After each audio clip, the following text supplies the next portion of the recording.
A gente raramente para pensar na audição, né? É um sentido que, sei lá, a gente simplesmente usa. Sim, ele funciona? Funciona. A gente ouve uma música, uma conversa, um barulho na rua, e tudo acontece de forma quase instantânea. Mas por trás dessa simplicidade existe uma máquina biológica de uma complexidade, assim, impressionante. Com certeza. Hoje, com base num documento técnico bem detalhado, a gente vai mergulhar na anatomia do ouvido e tentar desvendar um pouco dessa engenharia. E é uma engenharia fascinante. Eu acho que a nossa missão aqui é seguir a jornada de uma onda sonora, sabe? Desde o momento em que ela encontra a nossa orelha e entender como ela se transforma em algo que o cérebro consegue de fato interpretar. Isso. O que me impressiona é a elegância do sistema. É pura conversão de energia, de acústica para mecânica e depois para elétrica, tudo numa escala minúscula e com uma precisão inacreditável. Ok, vamos analisar isso então. O documento organiza essa jornada de um jeito bem claro, dividindo o ouvido em três grandes áreas: o ouvido externo, o médio e o interno. Isso. Vamos começar pelo lado de fora, a parte que a gente vê. O documento chama de aurícula. A minha primeira pergunta é: essa forma toda contorcida da orelha tem alguma função real ou é só estética? Não, nada aí é por acaso. Pensa na aurícula como uma antena parabólica acústica, só que muito mais sofisticada. Uma antena? Exato. Cada curva, cada dobra foi moldada pela evolução para captar as ondas sonoras do ambiente. E, mais importante, para afunilar tudo isso de maneira eficiente para dentro do canal auditivo. Ah, tá. E mais, ela também nos dá pistas cruciais sobre a origem do som. Como assim? A forma como o som ricocheteia nessas curvas antes de entrar no canal, ela muda sutilmente dependendo se ele vem de cima, de baixo, da frente ou de trás. Nossa. O nosso cérebro, com o tempo, aprendeu a decodificar essas pequenas alterações para criar um mapa sonoro tridimensional do ambiente. É um dos motivos pelos quais a gente consegue saber, sem olhar, se alguém chama a gente do andar de cima, por exemplo. Que incrível! Então, o som é captado por essa antena e entra no meato acústico externo, o canal auditivo, e no final desse túnel ele encontra o quê? Ele encontra a primeira grande fronteira, uma membrana bem fina e esticada, a membrana timpânica, que todo mundo conhece como tímpano. O tímpano. É aqui que termina o ouvido externo. A onda sonora, que era uma vibração no ar, vai bater nessa membrana e fazê-la vibrar. É a passagem do bastão, sabe? Da energia acústica para a energia mecânica. Certo, então o mapa básico é ouvido externo, que é um coletor, o ouvido médio, que vem logo depois, e o interno, onde a mágica final acontece. Antes da gente entrar nessa sala de máquinas, que seria o ouvido médio, acho que essa é uma boa hora para falar de uma ferramenta que ajuda a dominar mapas complexos como este. Com certeza, entender essa anatomia em detalhes é fundamental para qualquer estudante da área da saúde. Exatamente. E para quem está estudando para dominar esses detalhes, a preparação faz toda a diferença. Falando nisso, se alguém que nos ouve é estudante e quer se preparar de verdade, entra agora em medcoub.com.br, baixa o app e aproveita o maior banco de questões do Brasil, com provas anteriores de todas as instituições, questões comentadas, resumos práticos, aulas completas e flashcards prontos para revisar onde quiser. É uma ótima dica. É uma forma de transformar toda essa complexidade em conhecimento acessível. E agora, preparados para entrar na sala de máquinas? Com certeza. Atravessamos o tímpano e chegamos no ouvido médio.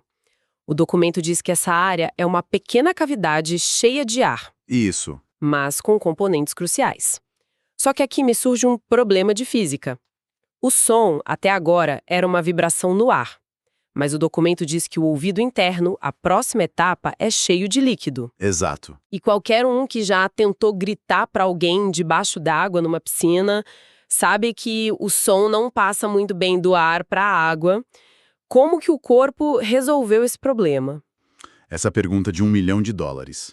E a resposta é a principal função do ouvido médio. Se está certa, é um problema de física que a gente chama de descasamento de impedância. Ok. Transferir energia vibratória de um meio de baixa densidade, como o ar, para um de alta densidade, como o líquido, é muito ineficiente. A maior parte do som seria simplesmente refletida.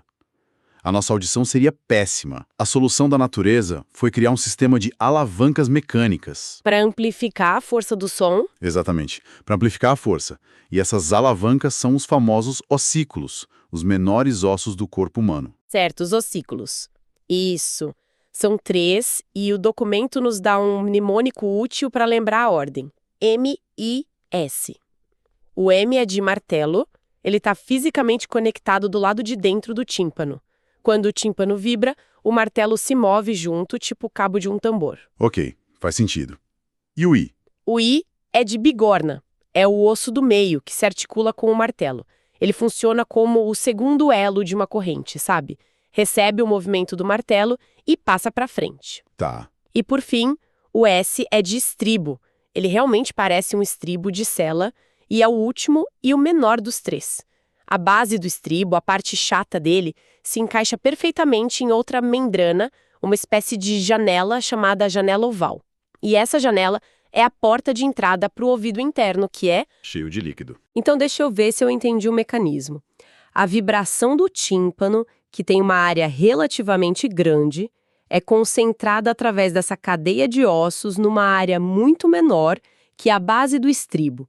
É como usar um martelo para bater num prego. Perfeito. A força que você aplica na cabeça grande do prego é toda concentrada na pontinha fina. A analogia é perfeita.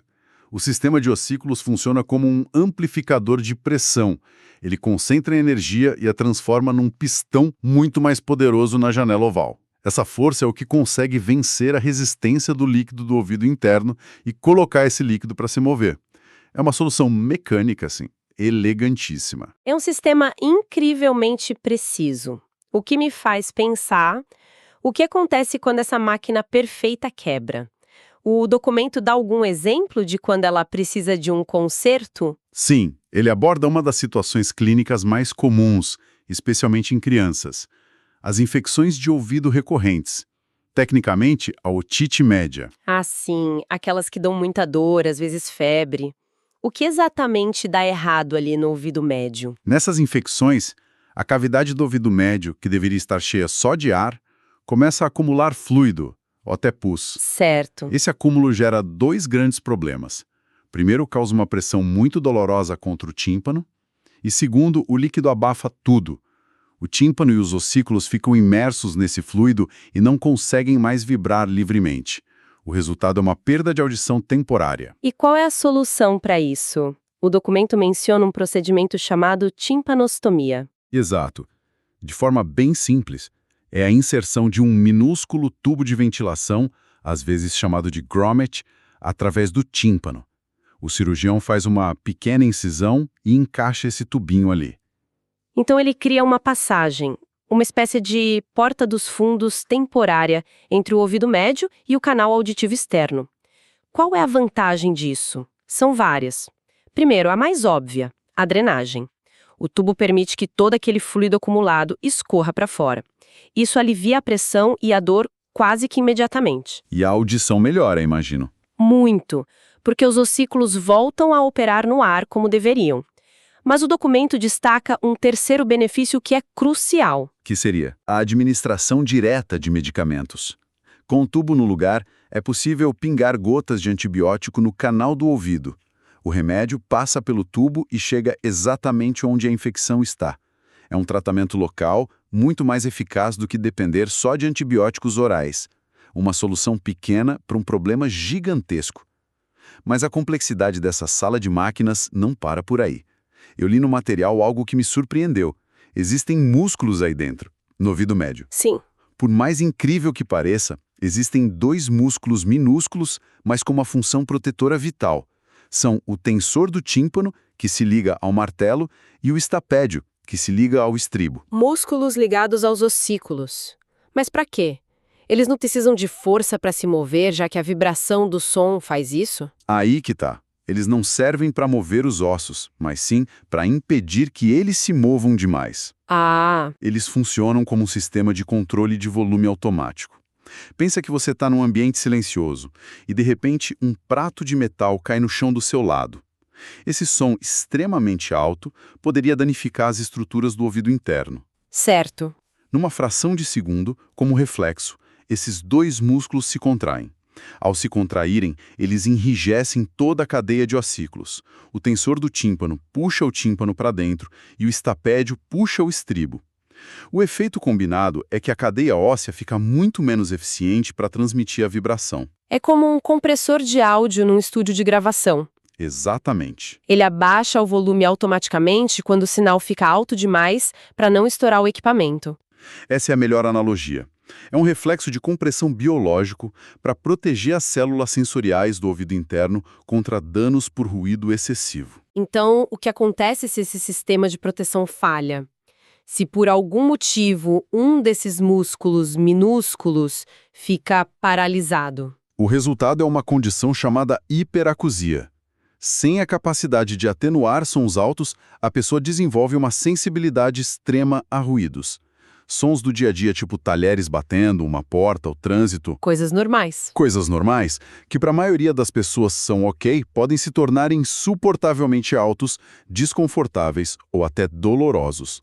É como se o controle de volume do sistema estivesse quebrado e travado no máximo. Nossa, isso mostra como cada pecinha minúscula desse mecanismo é vital. Uma falha num músculo de milímetros pode mudar drasticamente a percepção do mundo. Então vamos recapitular a jornada que o nosso material descreveu. O que tudo isso significa? Significa que a gente tem um processo em etapas perfeitamente orquestrado, né? A etapa 1 acontece no ouvido externo, coleta e direcionamento. A orelha funciona como uma antena que capta a onda e canaliza até um tímpano. Depois, entramos na etapa 2, no ouvido médio, conversão e amplificação. A vibração do tímpano é transferida para a cadeia de óssiclos, martelo, bigorna e estribo, que age como um sistema de alavancas para amplificar a força dessa vibração. Isso resolvendo aquele problema de passar o som do ar para o líquido. Exato. E por fim, essa energia mecânica já devidamente amplificada é entregue pelo estribo na janela oval, que é a porta de entrada do ouvido interno. É a preparação essencial para a etapa final, que é a tradução neural, onde o cérebro finalmente vai entender aquilo como som. E no meio disso tudo, vimos soluções inteligentes para problemas como a timpanostomia e o incrível sistema de músculos protetores. É realmente uma máquina extraordinária. E isso me leva a um pensamento final para deixar com quem nos ouve. A gente explorou em detalhes como as ondas sonoras são convertidas em vibrações mecânicas e entregues com a força certa na porta do ouvido interno. A reflexão que fica é: como o nosso cérebro transforma essa simples vibração mecânica na Nona Sinfonia de Beethoven, na voz de uma pessoa querida ou no aviso de um perigo iminente? Uma pergunta em tanto. A verdadeira magia da audição, a transformação da física em percepção, em memória, em emoção, ela começa exatamente onde a nossa análise de hoje terminou. O que acontece depois que o estribo bate a porta do ouvido interno? Bom, isso é uma história inteiramente nova e ainda mais fascinante